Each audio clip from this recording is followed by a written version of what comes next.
halo ng halo, ng halo ng halo. Ngayon ipakita ko sa inyo mga ripapips yung sekreto ko kung bakit mas masarap daw yung chili garlic na ginagawa ko kaysa dun sa usual. Ito po mga ripapips. Kita mo yan? Malalaman mong crispy na siya pag nakalutang na. Yan, lumulutang na siya. Yan.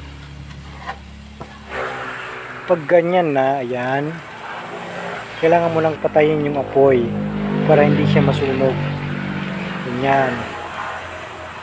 Tapos, ilalagay mo siya sa gilid. O kung may strainer kayo, ihango nyo siya dyan. Ako nilagay ko lang sa gilid para hindi na siya masunog. Ayan, luto na yung ating crispy chili garlic. Ilalagay na natin sa siomai para tikman na natin mga ripapips. Yan, lagyan ng kalamansi tsaka yung ating toyo, soy sauce. Okay, tikman na natin mga ripapips. Yummy. Yan o. Okay.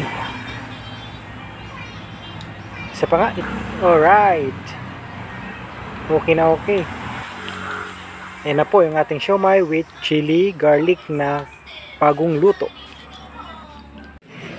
So nandito na tayo ngayon sa school. Nagtitinda tayo ng siomai gamit yung ating nilutong chili garlic. As you can see, nandyan sa likod ko. Ayan. Ayan.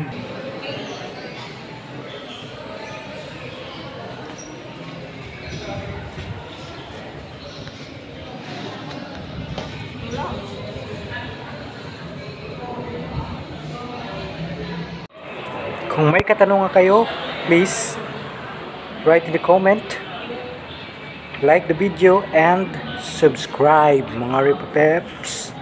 Thank you!